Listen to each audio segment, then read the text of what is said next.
Hello，你好，我叫 Rosa 韋娜莎，係一個演員，一個戲劇老師，一個4歲小朋友嘅媽媽，人哋嘅老婆，我阿媽個女，一個細妹，仲係一隻狗同埋一隻鸚鵡嘅主人。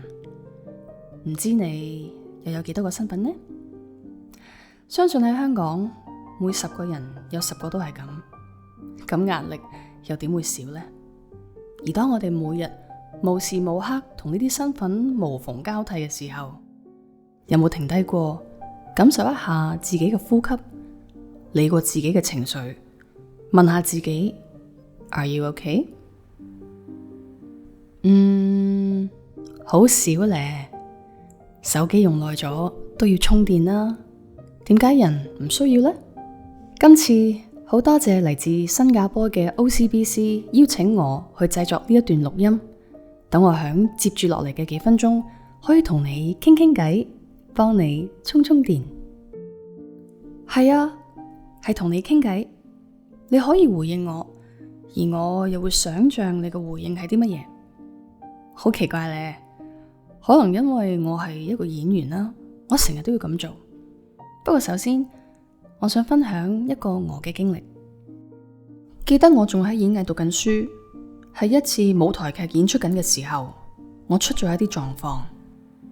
排緊戲嘅嗰段時間，我同時要趕論文，屋企當時又準備要搬，加上仲有其他功課要返 part time， 而排戲又唔係好順暢，因為有好多未明嘅嘢，但係我又唔問，10萬樣嘢同時發生緊，而我就淨係顧住做好每一件事，忽略咗做每一件事所帶嚟嘅感覺同埋影響。而就響首演嘅嗰一晚，喺我做完第一場戲行入後台嘅時候，突然間啲情緒不受控咁樣湧晒出嚟，我不停喊，個腦有好多聲音，我好驚，有好多問題，但係我同時又要聽住個戲，差唔多到我嘅時候，我就要收拾心情，印一印乾眼淚，補一補妝，然後出台做戲，搞到後台嘅人都好驚，唔知點算。做完自己嗰 part，又行翻後台繼續喊。我當刻嚴重到質疑自己係咪唔適合做演員，係唔係有缺陷？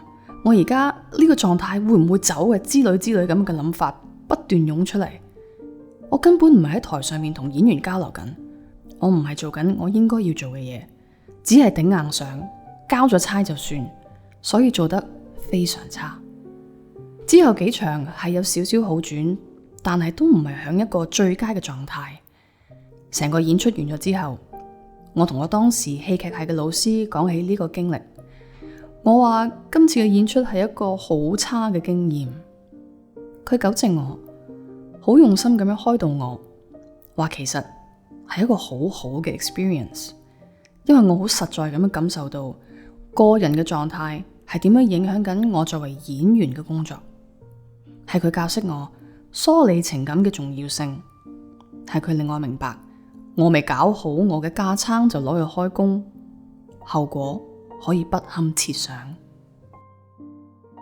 然後我諗，其實唔止係演員，無論你做緊咩行業，用嚟開工嘅架撐都係你自己。我好希望將呢個咁有心嘅方法分享俾每一個用心生活嘅人。所以而家無論我有幾忙，都會堅持開戲劇工作坊，同大家分享我學演戲嘅過程。學緊嘅其實唔止係點樣演戲，而係點樣對待自己。希望真真正正做到用心幫有心人，以生命影響生命。我一直想將嗰位老師用心教我嘅嘢同我嘅學生分享。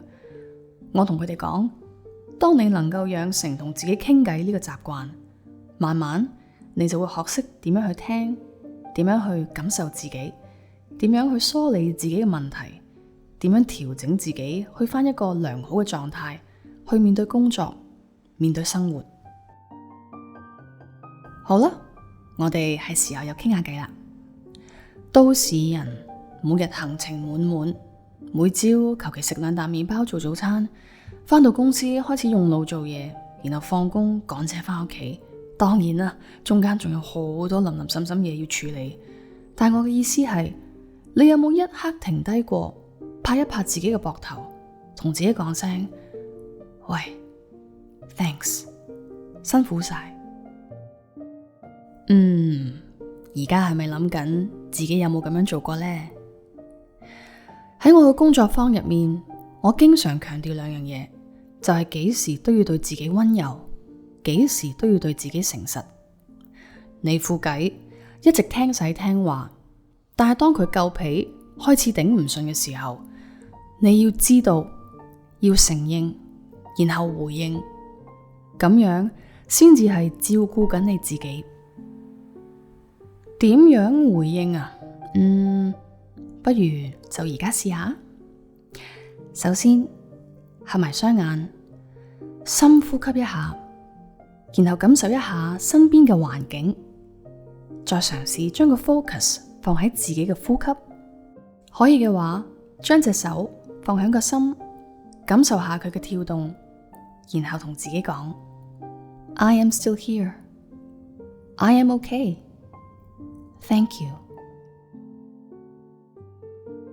係㗎，任何人都要好好睇住自己副架撐，因為呢一樣嘢先係你最需要去理嘅。而當你識得好好咁樣對待自己，自自然就可以做到用心幫有心人。